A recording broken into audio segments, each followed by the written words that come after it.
If you're tuning into this video, it's because you are looking for options to commute around your city of choice, my city of choice, of course, being New York City. Either that or you ran into an ad or someone else riding the Unagi Model 1 Voyager scooter. I'm gonna share with you my experiences, some of the challenges that I've had actually riding the Unagi scooter, and giving you a complete rundown of all of the things that you can expect as a subscriber or an owner after spending 1,000 miles on the Unagi Voyager Model 1 scooter.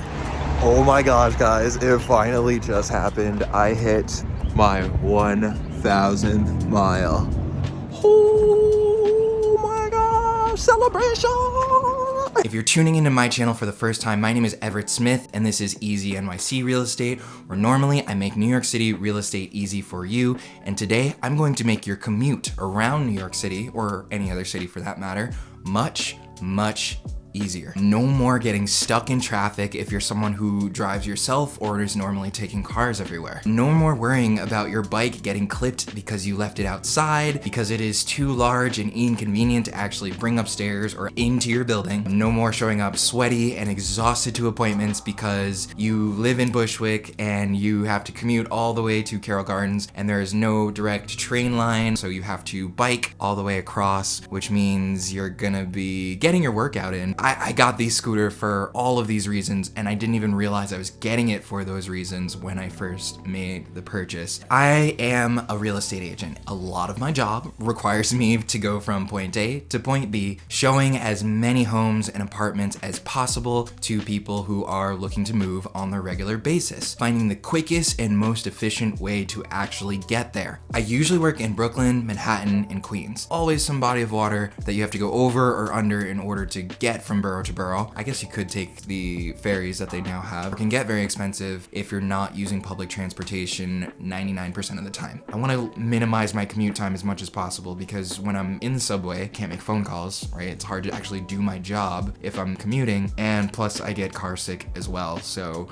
sitting in the back of cars trying to use my phone or text or something, I finally caught myself on the scooter phase. I actually spent a lot of extra time researching and going through all the different types of scooters, making sure that they had physical locations, places where I could actually take the scooter to get serviced if needed. It is the Tesla of electric scooters. They are sleek, sexy, super light, functional, and connected. You can really tell that the design aesthetic that Unagi put into the design of the Unagi Model 1, something that looks good to carry and ride on. So if I had to grade this scooter solely off of style, I would give it a 10 out of 10. But now let's get down and dirty to where it really matters, which is the technical specs of the scooter itself. When it comes to any scooter and the advertisements done from that scooter company, you should always expect less than what they're advertising for what you actually get out of the scooter. I say more when it comes to charge time.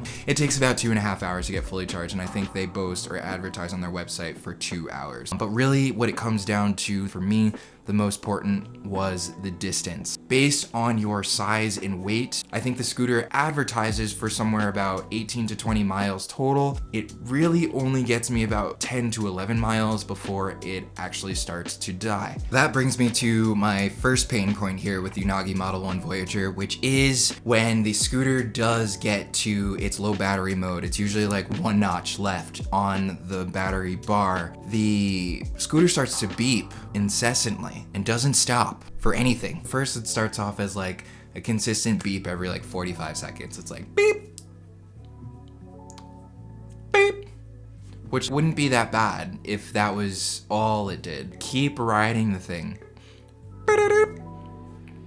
It is the most annoying thing about the scooter. It's probably the only pain point I really truly have. Unagi, if you're listening or watching this video, if there's any way to reprogram the scooter so that the beep doesn't start until a little bit later, that would be a godsend. If you have the chance to bring the charger with you, it's super lightweight, it doesn't take up that much space, and if you can throw it in a bag or something while you are in process of your commute, I think it could save you a lot of headache. It is totally worth it to not have to worry about that beeping and to make sure I can get to my destination and not be stuck stuck having to carry my scooter on the train or something like that. I want to talk about the size, because when it comes to sizing really matters, especially when you have to pick that thing up, lug it upstairs, carry it in the train stations. I'm gonna be leaving it with doormen, cafes, throwing it under the table. I really want the ability to fold up the scooter and be able to carry it with me in and out of places and store it as need be, especially in a New York City apartment. Yes, the Unagi wins in that department, being a smaller, only a 35-pound scooter. Now, when talking about extras, there really aren't too many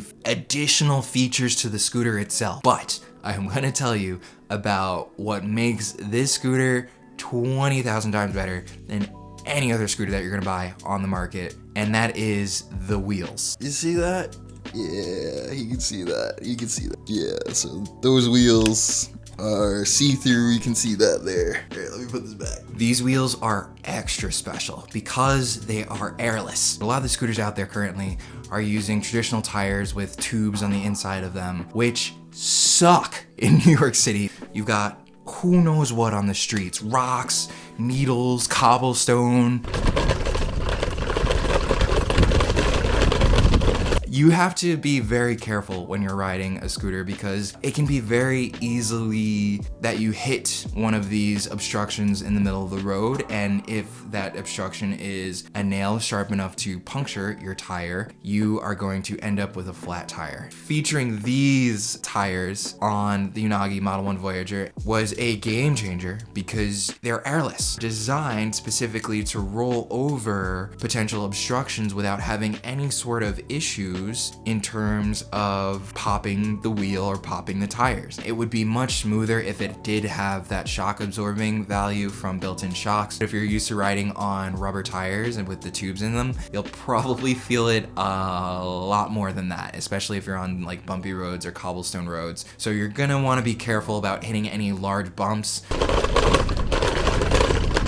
So I'm happy to say that after 1,000 miles of riding the scooter, not even a full year yet, I have not had one issue in terms of maintenance or wheel replacements or even needing to bring it to the shop, which again was a really important factor to me. I really wanted to make sure that if I did need to bring something to the shop, that the scooter company itself had a shop that was here in the city accessible, so I could just bring it to the shop and I know whoever's working on it knows exactly what they're doing with the scooter. All right, so this is the live update. I actually had come just to do a quick video on or in front of the Unagi shop, which is on Worcester Street, or used to be here, but it closed. They actually just closed the location. I'm seeing a sign on the door that gives us information about how to actually get service if we still need it, which is quite a bummer because it was nice to have that option, or at least know that if I needed to just stop in and swap it out, I could. Here's the spot.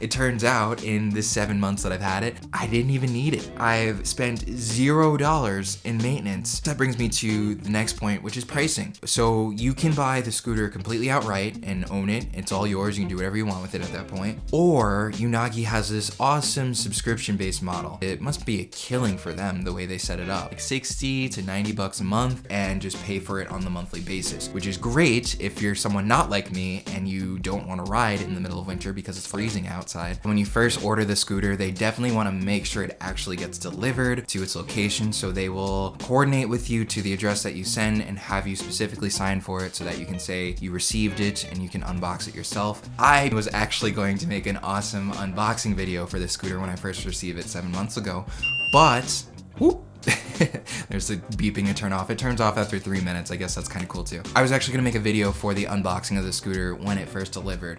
However, when it first delivers, it is so easy to actually put together. There's only 4 screws that insert into the handle of the head that actually, attaches the handlebars to the scooter itself. And as soon as you tighten those in, you're pretty much done. So the unboxing video was so not exciting that I just figured that I would include it in this review video to show you how easy it is to set up the Unagi scooter once it actually delivers to your location. Literally a 5-year-old could probably do it. The insurance is included, so if the scooter does get stolen for any reason, which happened to my last scooter, or if the scooter is broken or for some reason just stops working, you can take it immediately back to Unagi or let them know, report it stolen, and they will replace it without charging you any additional monies for that. And when I look at it that way, there is hands down no better way to get around from a cost perspective. Now, I did also mention that the scooter is connected. It's not as connected as I thought it potentially could be.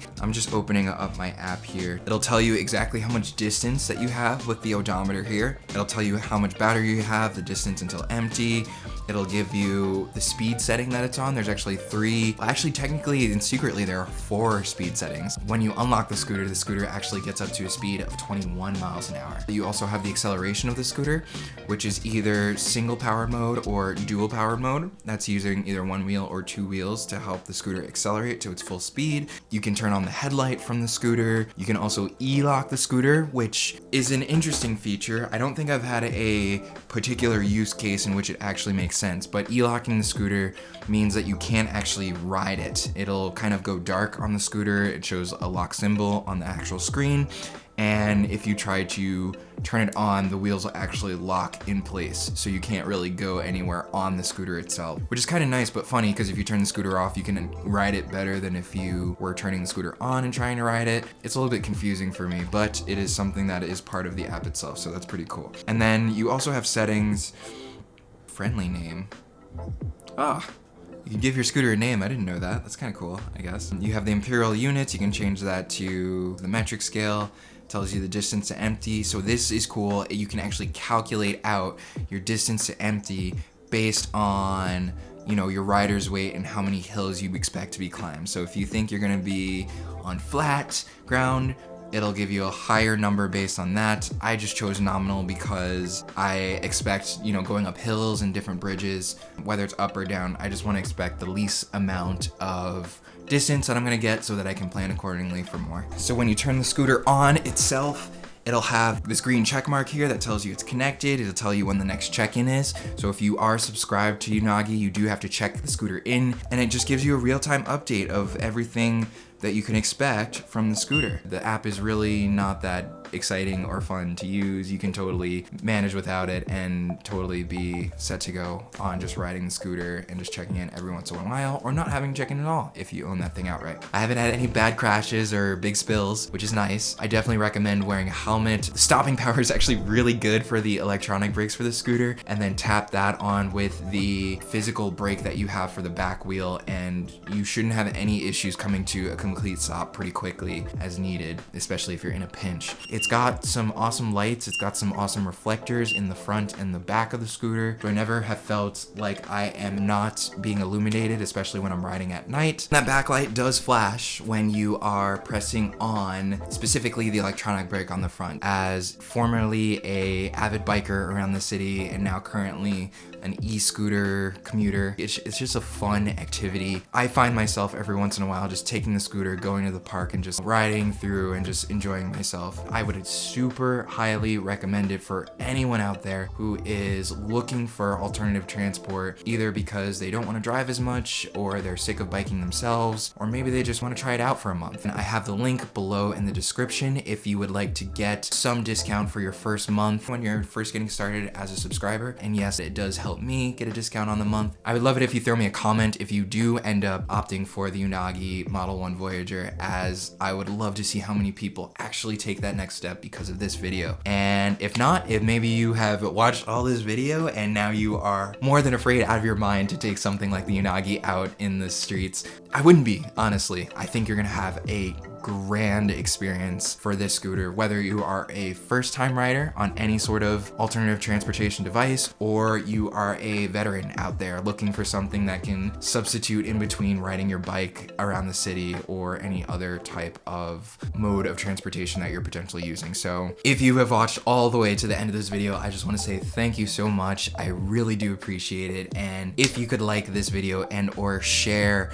it with someone you think might find it helpful or that might might end up looking for something like the Unagi Model 1 e-scooter in the future, definitely share it. I would really appreciate that. And when I see people interacting with these videos, it excites me and gets me more motivated to make even more videos like it in the future. This is Easy NYC Real Estate, but today I hope I've made your commute around your city or New York City, for that matter, as easy as possible with the Unagi Voyager Model 1 review. Thank you so much, and I look forward to seeing you in the next one.